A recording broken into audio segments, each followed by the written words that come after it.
So, welcome back. This is Splinters of a Broken Sun, an actual play podcast featuring the Fate Core system. I'm Matt, your master of ceremonies, and let's introduce our players today. Let's go from the bottom up this time. We'll start with Mike. Howdy, everybody. My name is Michael Blood, and you can find me on Twitter at GoodSirBlood if you're so inclined. On the podcast, I play Emren Pak, our resident slaughterer of men. Brown Sugar? I'm OG Brown Sugar. I play Maeve Sentus, Mother of Spiders, and Heart of the Swarm. And we've got our special bonus player guest, I guess?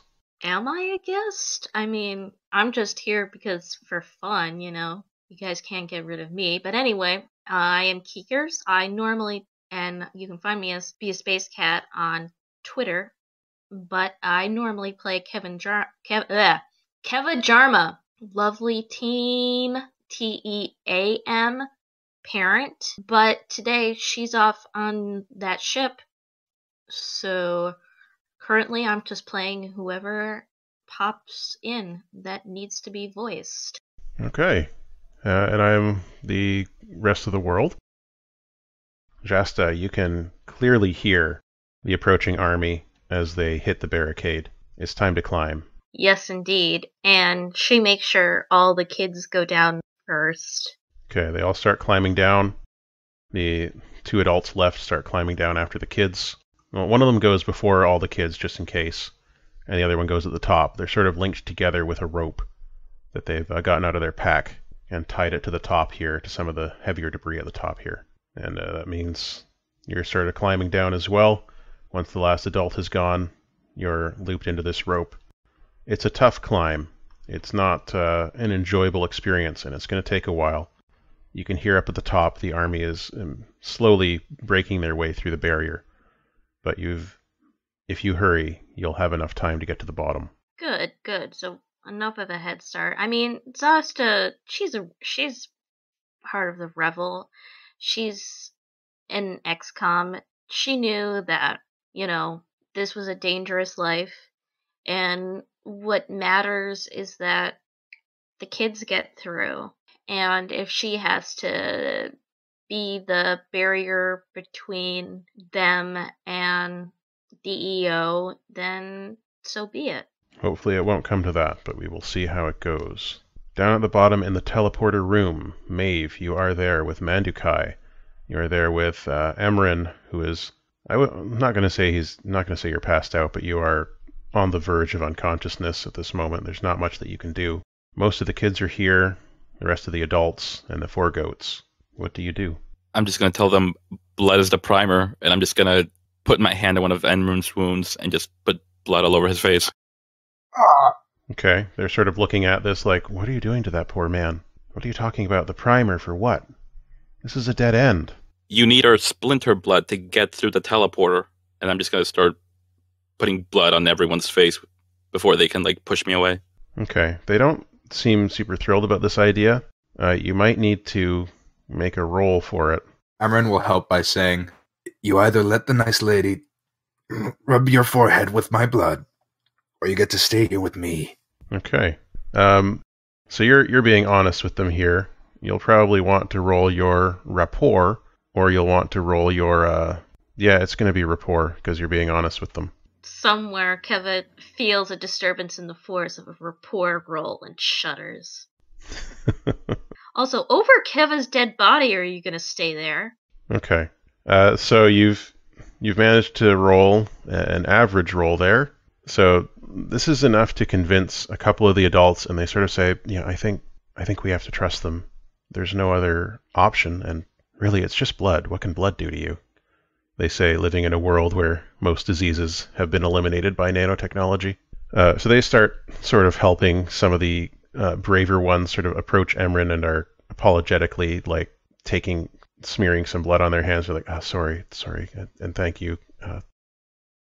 This is so biblical. It's pretty wild what's going on, but they start sort of putting the blood across the forehead of the kids. The kids are grossed out by it, but they're most of them holding still.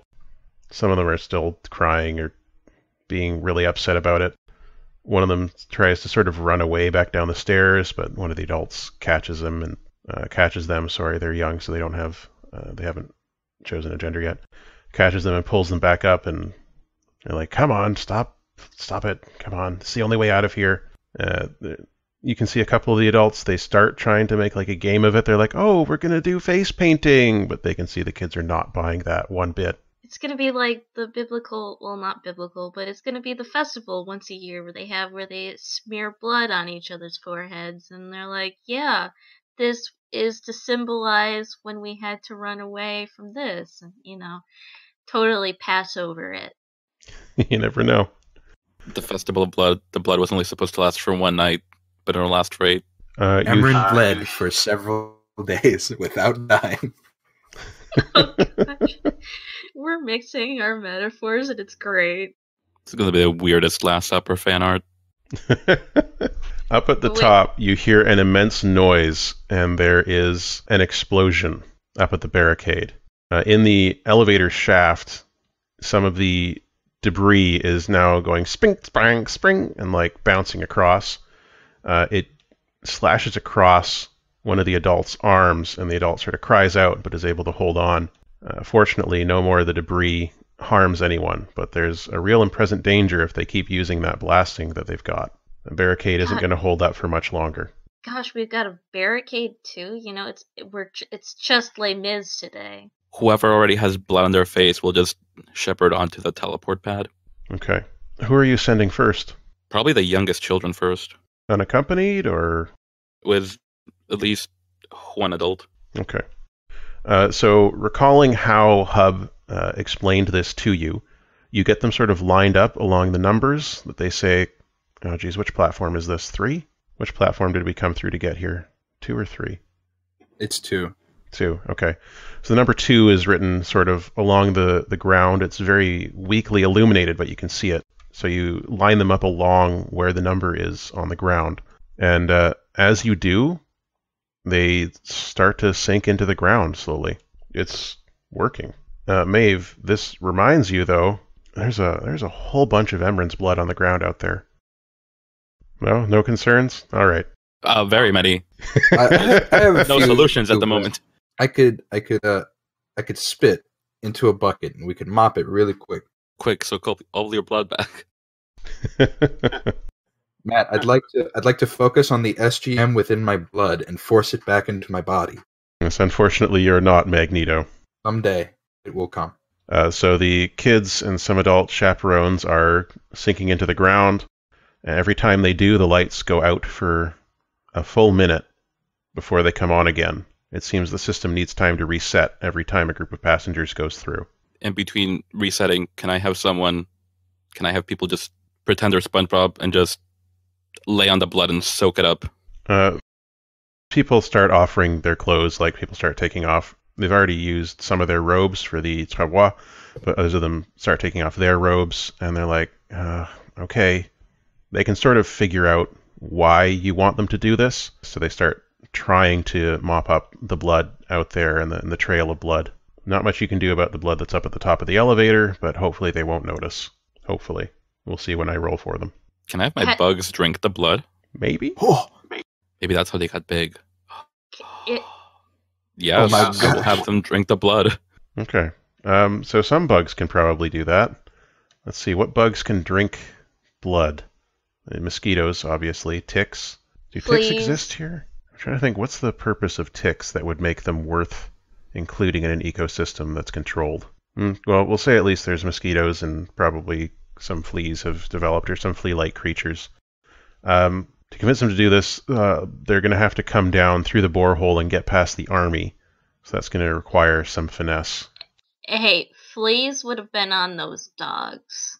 Yeah, it's assuming that fleas were included here, but they may have been as a food source for birds and stuff. All right, so we'll say that there are some bugs that you could convince to do that. So let's see.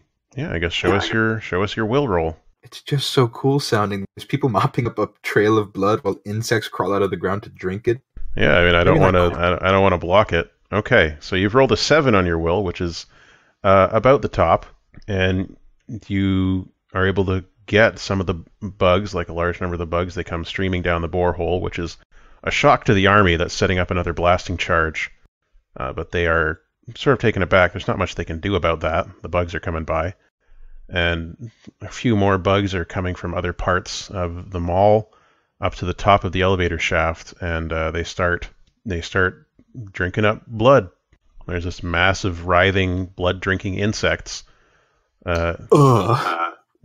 just having a grand old time, a little feast there, a fancy feast of splinter blood. I feel like cockroaches could do that too. Like, they seem like they could eat anything. Like, they could bite people. Yeah, there's plenty of types of insects that would be capable of doing this. I'm not an entomologist, so I'm not going to try and name them all. But those which could, and which would also be included in this ecosystem, are there doing it. I'm getting this division of the swarm accustomed to the taste of blood. And not just any blood, your blood. It's fine. Another explosion goes off. More debris zings down the elevator shaft. A couple of the kids get cut up. You hear a snap as the adult at the bottom gets a broken ankle and screams. He dangles, pulling everyone else down. You're not able to fall, but Zhasta, it's you have that essentially now dead weight pulling at the bottom of the group of kids. It's going to be tough for them to survive this intact. Oh boy. Okay, another group goes through. Let's say about half the people have gone through at this point. Maeve, some of the adults, they're still there frantically trying to mop up blood. There's a lot of it, but there's enough cloth to go around that they're making a pretty good job of it. Up at the top, as another group goes through, there are no more explosions. They've already blown a big enough hole in the barricade. People start coming through. Scouts first. You can hear them. You can hear the sounds echoing as they move through the top level of the mall, as they find the stairs, as they start coming down. It's only a matter of time before they find the top of the elevator and see your rope tied there. At the bottom of the elevator shaft, there's the crashed elevator car. That's going to be a bit of an obstacle, but there's a hole in the top where Emren's blade cut through it, so you should be able to get down and squeeze your way through, assuming you can make it in time. I want us to, let's see, I'm going to make a roll for Zhasta here. As long as it's not rapport, I'm okay. This is strength, like a athletics. Okay.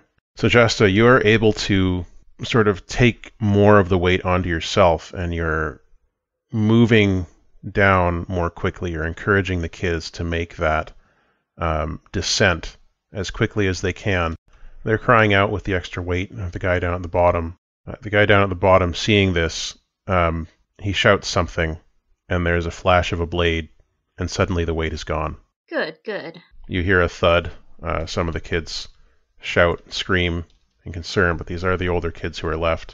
Down at the bottom, those who are cleaning up the blood, they see a new source of it splash out from the elevator, and the adults gasp, but one of them, quick thinking, goes and starts pulling the body out of the way.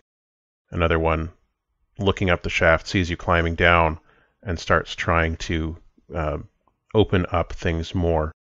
They grab some rocks, they grab some of the rebar, they're trying to hammer away and open up more space for you so that you'll be able to get through once you get down here.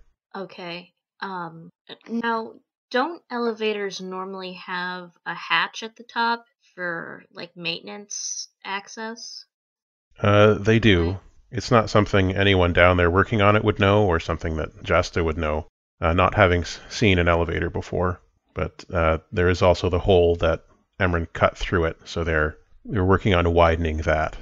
And they're making a pretty good job of it. Okay. Another group goes through.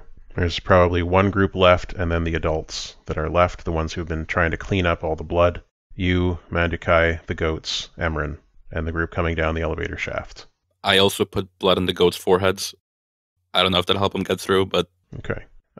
Yeah, you put the blood on there. The goats shy away from it a bit. Obviously, they don't like the smell of blood, but these are fairly tough goats. I mean, they escaped from Sector 3 or other sectors, and they're able to sort of grudgingly allow this to happen. These goats have seen things you people wouldn't believe. You start to hear up at the top of the elevator shaft. I mean, you're 3/4 of the way down at this point. It'll be a couple of minutes before the bottom of the group gets to the elevator, and you can see the adults down there are gesturing to them, trying to encourage them to hurry up.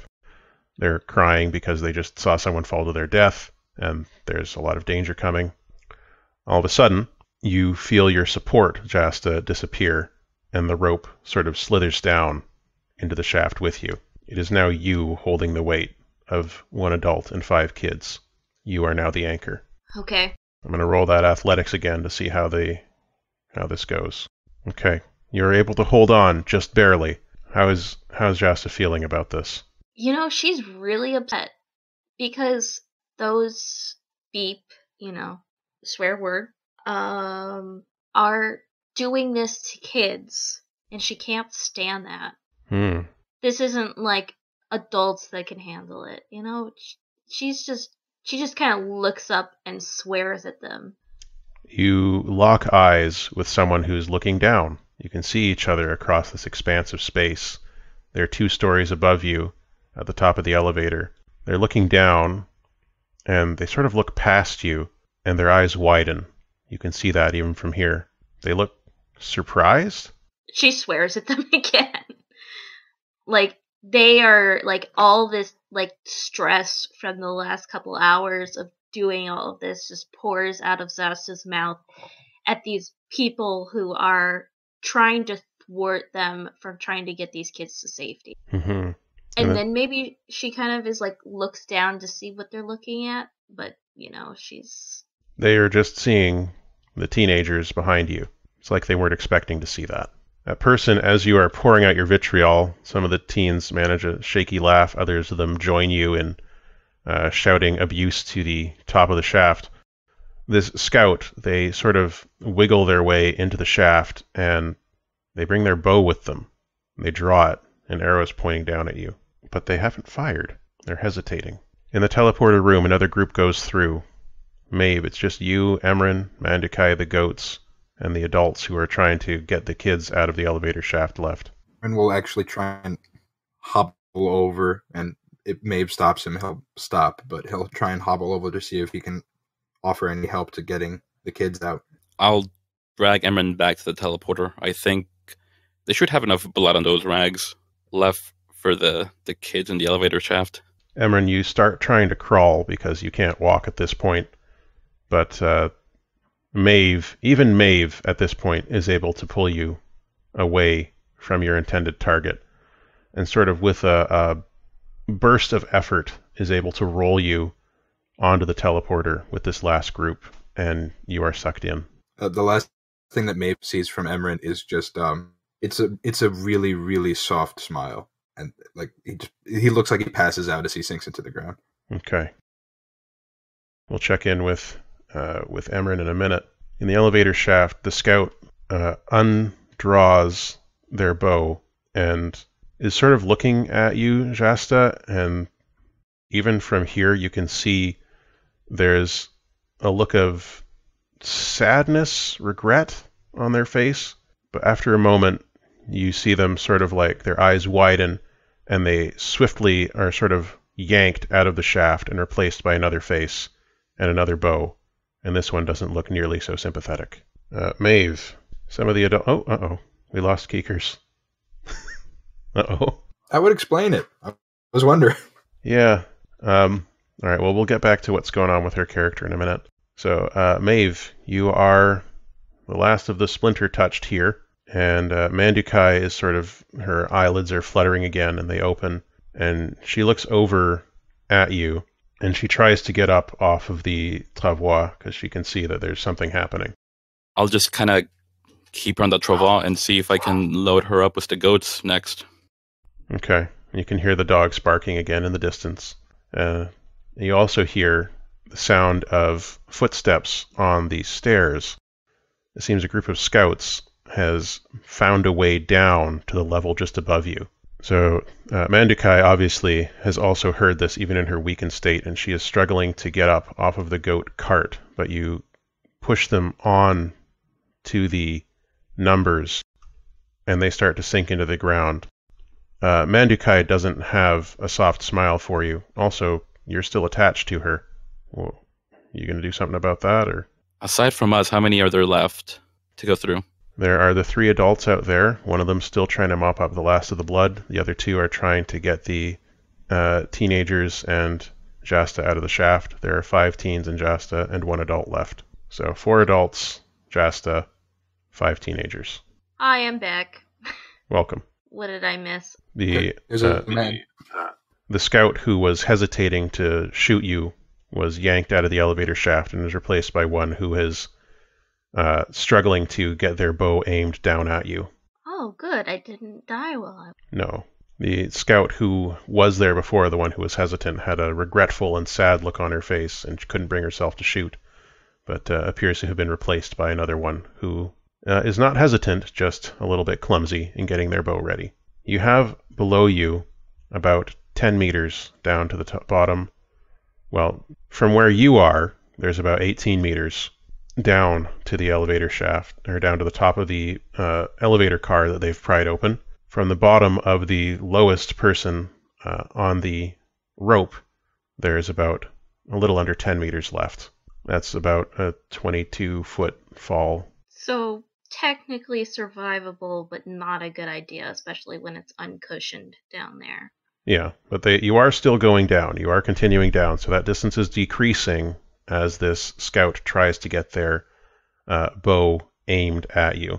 But you can sort of feel that, barring some kind of miracle, that scout is going to start shooting arrows at you, and there's not much you can do about it except continue to climb down and hope for the best. Well, that's what Zhasta is going to do, and she's just going to, if she'd gotten to the bottom of the shaft, she would have had the kids, flatten themselves against the side so that they couldn't really get good aim at them. Mm-hmm. But basically, since she's kind of stuck, she's a fish in a barrel right now, and she can't really do anything. How's she feeling about this situation, do you think? Oh, gee. Probably still pretty pissed. That's fair. But she's not shouting as much anymore because she doesn't want to provoke them. Exactly, yeah. Okay. So Maeve, the blood tube the transfer tube is starting to yank on your arm where it's connected between the two of you. Mandukai is struggling. She is not accepting this, but she is not able to get up out of the goat cart as it's sinking into the ground along with the bloody goats. She is cursing and struggling and saying, "Don't do this to me! I have to help them!" Would I know that that group is still coming through the elevator shaft? Yeah, you can hear the two folks by the elevator shaft encouraging and trying to get the kids down there safely. Do I know if my bugs are done eating the blood up there yet? They're certainly feasting, but they're bugs and there's a lot of the blood, so they're working on it. It's not all gone yet. But if you check through them, you can see that some of the people coming through the army, the one who looks like they're in charge, is making their way over to this bizarre swarm of bugs at the top of the elevator shaft. You can also see the back end of a scout sticking out of the elevator shaft. You can sort of see that they're trying to prepare their bow to shoot down the shaft at whoever's down there. I think I'll untether myself from Mandukai. Okay. So as she is struggling and shouting at you, you pull the needle out of your arm, and within moments, she and the goats and the travois are gone into the transportation system. I think I'm going to call back the ones trying to mop up blood to get ready for the next round and see if I can divert some free bugs to harass the one scout at the top of the elevator shaft. Okay. I mean, you're already in contact with them. They lift up from the drying and shrinking pool of blood and are able to sort of fly around into the shaft, into the face of the scout, who you hear shouting. And Zhasta, you see as you are now maybe about 10 meters from the bottom yourself. The teens they could safely fall at this point, most of them. The top few would probably get pretty badly hurt, but you see up at the top, just as the scout was about to draw and fire their arrow, a swarm of bugs flies into his face, and he's sort of struggling with that, trying to do something with it, and the arrow sort of just falls and clacks against the side of the elevator shaft and into the ground below you. gets caught in the wreckage there. It doesn't hurt anybody. The scout manages to keep a hold of his bow, but he's swiping at his face trying to get this swarm. You've gained a minute or so. It might just be enough time. Zhasta just quickly orders the kids to drop as far, like, the ones that can drop to drop. Okay. They start doing so. They cut the ropes holding their belts, and they drop themselves down. The adults down there start catching them and feeding them out and rushing them up towards the transportation center. As this is happening, you keep climbing down. The rest of them start dropping out. The scout pulls out another arrow and is sort of squinting through the cloud of bugs and is almost ready to fire, but these bugs keep getting in his face, and he's just trying to get that shot. He's trying to get this darn shot, for the love of Gov. But the last teen drops down, is pulled out, and sent up towards Maeve. The adult behind you says, Zhasta, come on, we can go, we can go. Okay, let's go. You drop. An arrow streaks through the air exactly where you were, embeds itself into the wreckage below. You are struck by some debris from its passage that gets in your eye, and it's uncomfortable, but it doesn't really hurt you. You get down to the bottom, and you see the laid out before you. There's one person left trying to mop up the last bit of blood. They're doing the best they can, but the robes they're carrying are just soaked with it. And the other two are running with the teens up there. It's you and the other adult. And the other guy sees what's happening and rips off his robe and runs over to start helping. Can Zhasta, like, run up and see that they're mopping up the blood and kind of finally do the SpongeBob thing and roll in it? Sure. So you start rolling around in the rapidly diminishing puddle there. Up above, you start hearing noises from inside the shaft as the scouts start rappelling down using the cable. Those clever sons of dogs. Zhasta and now is just going to be like, we have to go, forget about the blood. Okay, you go. The four adults left, they run up to Maeve holding bloody robes and cloth, and they're just sort of looking around like, where did everybody go? While I wait for the teleporter to recharge, I just like to train my bow at the opening of the elevator shaft. Okay. You are holding your bow ready. You've got an arrow drawn. You hear from above you, that group that was on the floor above you. They start coming down the stairs heading up. So you were coming, there were two sets of stairs. Around the edges, there were stairs going down to where you were at the bottom of the elevator. And then there were stairs going up, the stairs that you took when you came here the first time. You can hear them starting to come down those stairs, and you can see them there. And you can hear them starting to come from the shaft. You'd guess about 5 in total. 3 from above, 2 coming down the shaft. There's probably blood leaking from where I tore out the needle, right? Yes. I'll just put it on the face of the people that just got there and don't have any on their face. Okay. They sort of look confused, but are like, okay. Zhasta kind of gives her like a look like, seriously? I'm already covered in blood. Look. What's this for? You'll see. And then Maeve puts on her sunglasses. Looks really cool. Absolutely. Maeve, I want you to roll your athletics. If this is to defend, could I also defend with my fight? You defend against ranged attacks with athletics. Okay. No! Okay, let's see how they do. Ugh. Okay. Oh, that's not so bad. You are struck with an arrow. Where does it hit you? Guess I'll take it in the knee. The arrow slams into your knee. You take a 2-shift hit, and you can distribute that as you will. A second arrow shoots. You gotta roll your athletics. They're only shooting at Maeve? Maeve's at the front. She's the armed one. Okay. The arrow sort of glances off your arm, but as it does, you feel your fingers flex, and you lose control of the arrow. Your arrow sort of shoots off randomly into the distance, and you don't take damage from that, but you've lost your arrow. As you are scrambling for a new one, the lights come on, and you begin to sink. Yeah! More arrows are coming towards you. You see, as it is getting down to your shoulders, you see the 2 come out of the bottom of the elevator shaft. They're shouting, they're drawing their arrows, they're firing.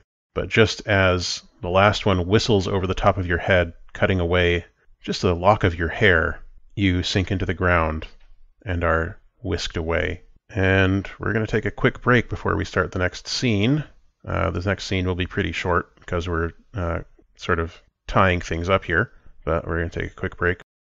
Anyway, you all managed to escape, well, with the exception of one person who sacrificed themselves. You managed to escape the mall, and that brought you into the hub, or into the hub's transportation system. Last we saw, Emren was very badly wounded, could barely move because he had pushed himself well beyond his limits to use an elevator to shuttle the kids and the goats and the wounded up and down through the mall as the Evangelical Order was closing on you. Mandukai was receiving a blood transfusion from Maeve and woke up just as the transportation began. She was not happy about the situation. And Zhasta, you were the last one out with the teens there. You got the last ride with Maeve and the others, just as the scouts from the Evangelical Order made their way down. So you have returned to the hub. You go through your usual transportation, and you rise up out of the ground gently, deposited on the platform, and you see there's chaos here. Zhasta takes a moment to look around and kind of oh my gosh, we were in one place and then we moved to another place.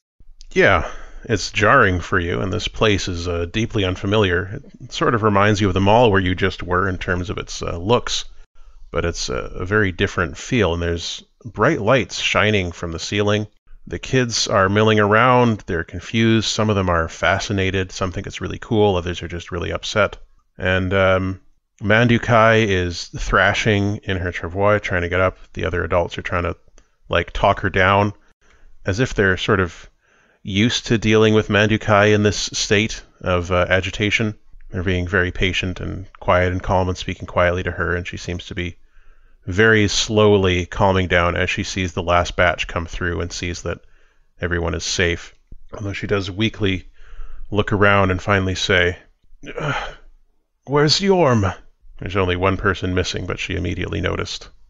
Shasta comes up to her and kind of meekly says, "I'm sorry, Mandukai, but he sacrificed himself for the kids." "Damn it!"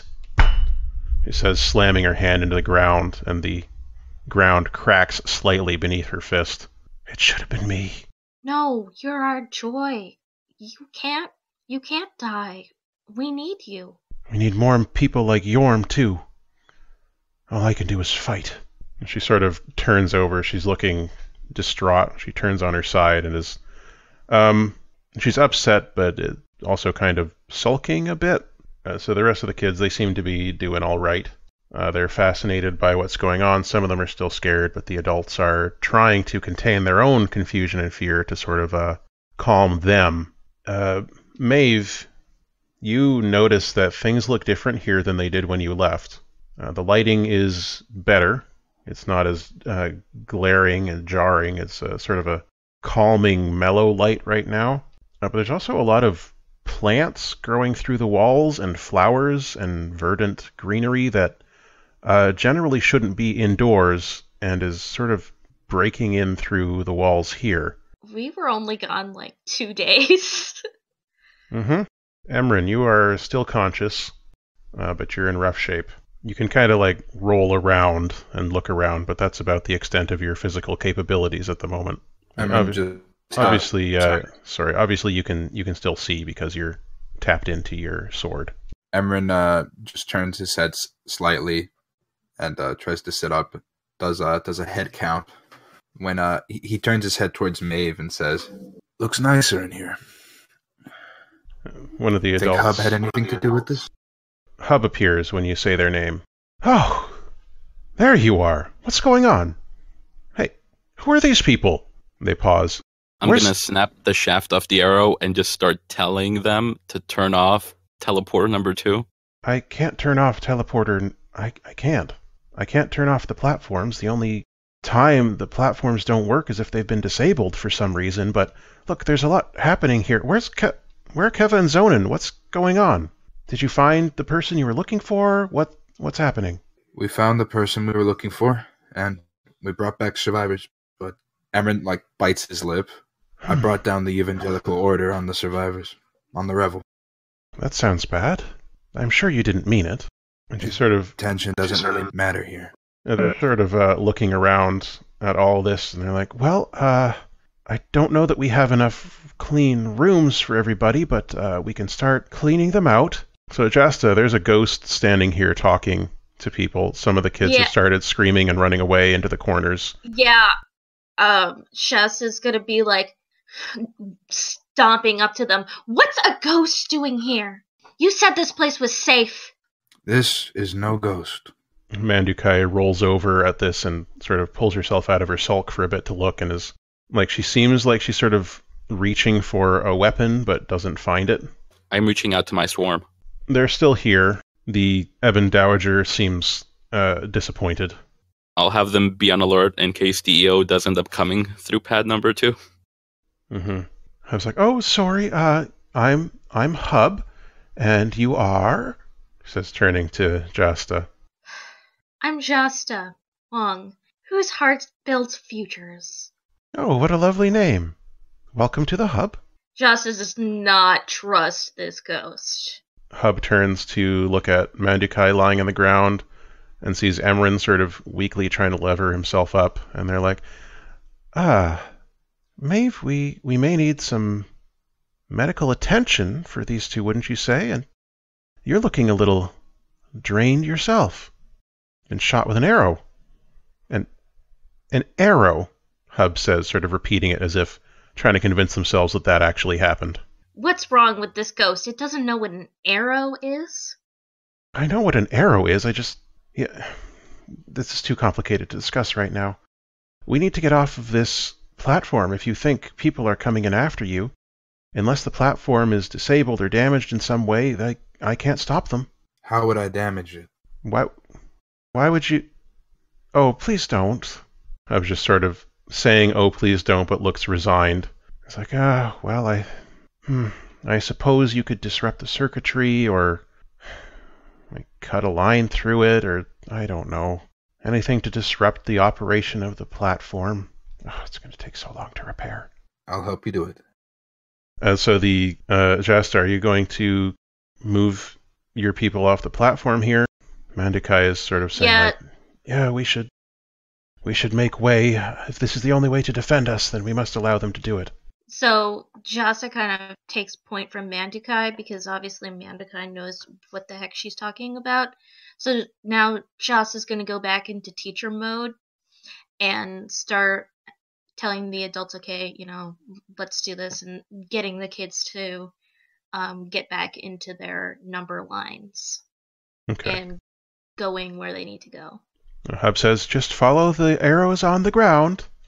And some arrows start appearing on the ground beneath your feet that are leading you away from this area and over towards, Maeve and Emren might know, over towards the hotel. Zhasta's teacher, veneer of a teacher, kind of drops for a second, and she swears again, and then immediately that well comes back up. Okay. And people start following you as you follow along the arrows, and soon enough the platform has emptied out, aside from Maeve, Emren, Mandukai, and the goats and Hub. How many people can go through the teleporter at once? Through this platform? 50. I would have suggested that we could also leave this and turn it into a kill zone, but 50 is probably more than we can handle at the moment. Might be safer to damage it. Oh, I would really rather you didn't kill anybody here. Then it would be best if we damaged it. For now. All right, let's just get it over with. Here, and Hub sort of paints with light a few lines across the ground and says, cut there. Emren just kind of half crawls over and just slices it effortlessly with his father's sword. Yeah, your sword goes through this as if it were, butter. And Hub is like, I thought you said you didn't have advanced weapons anymore. And then the lights go dark on this platform. All right. Maeve, you may want to bring some of your friends so that we can carry Emren down to the, medical center, the clinic where you've set up your office. Yeah, I'll just call down some bugs, and I guess leave Mandukai in charge of the goats, unless they were already taken away. You would probably need to help move the goats. so that they'll take Mandakai where you want her to go. As you call down giant insects, Mandakai again starts reaching for a weapon that isn't there. And she's like, "Oh, for Velico's sake!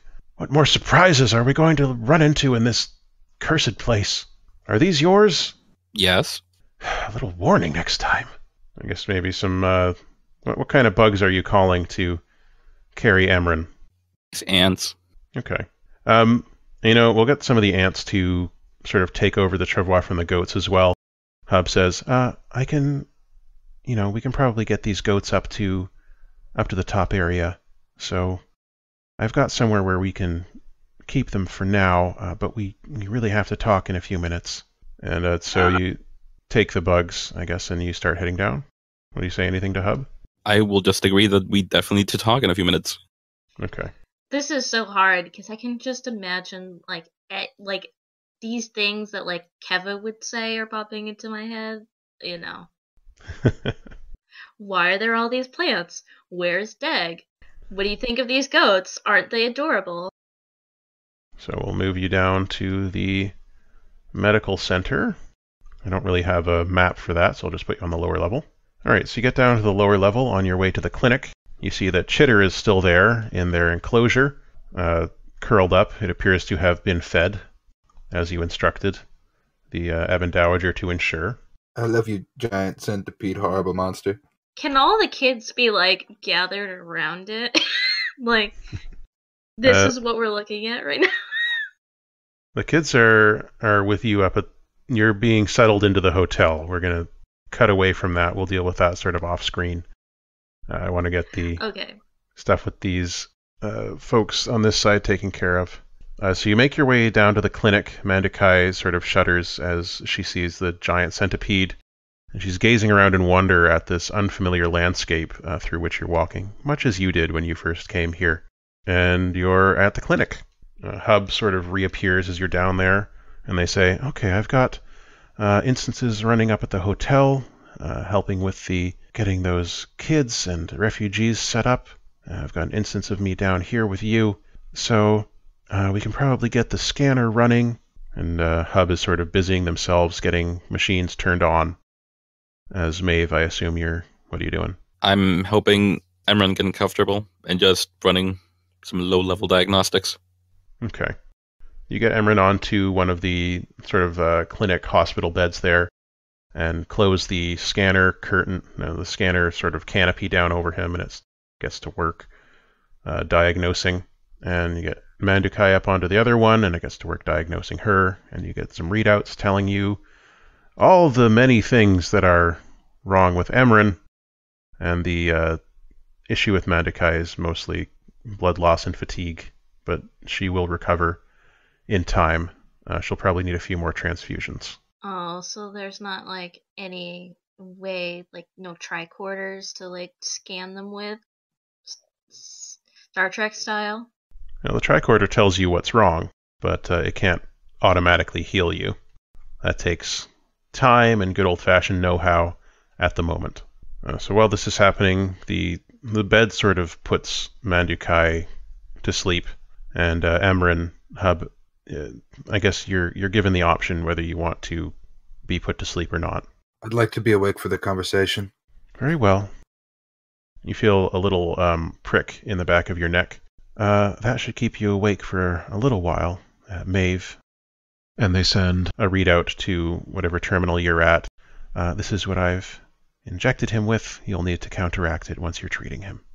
But just so you're aware, if he wants to be awake, that's the price to pay. Gotcha. So you've got... You are able to extract the arrow from your knee, but that's a wound you're going to have to deal with. Emren and Mandakai are on the mend, and Hub sort of looks at you, and they say, "Okay, what do we need to know? You go first, and then I'll tell you what I need to tell you." Well, it may not surprise you to know that we have some beef with the powers that be on where we're from, and... You've told me about the church. I know about your mission. But what's happened here? Where are Keva and Zonin? Well, we found a ship, so great. And we activated the ship, also great. The did not realize the ship had so many lights, which was not great. Oh dear. And then they came after us, and we ended up splitting up. Oh no. So they're on a ship. Yes. They're on a ship going back to the headquarters of this group of rebels that we've discovered, and I assume they're looking for survivors. And they don't know that you're the survivors. Well, other survivors. But yes, they are presumably looking for us and don't know that we've made it back. Okay. Also, where they're going, kind of a battlefield right now. Oh, I'd imagine. Can you... No, that won't work. And then the terminal sort of, a window shifts into it, and Hub gestures at it for you, Maeve, and says, "Can you draw the ship for me?" Sure. Okay. We'll say that you do. And Hub looks at it and goes, Oh, the Express. Okay. Well, I may be able to... I don't know. The communications are down, but I have a beacon. If they can convince the Express to go off schedule, and we can get the beacon activated on this end, then maybe we can bring them to the docks. Hail my gosh darn ship. Okay, that sounds good. What would you need from us? Well, from you, I need you to rest, and what did you do to your body? From Maeve, I'll probably need some help from her friends in the hive to make a couple of repairs that I didn't consider urgent until just now. Well, we'll be here for a while licking our wounds, so I suggest we repair and fortify as many things as we can. Very well. Now, I'll get that underway. I'll send you the schematics of what I need them to work on. But, and as she's speaking, the wall of your clinic cracks, Maeve, and a green tendril grows through it, and a blue flower opens up at the end of that tendril. Is this Dag? Yeah. Does he not know I work here? We have to talk about Deg.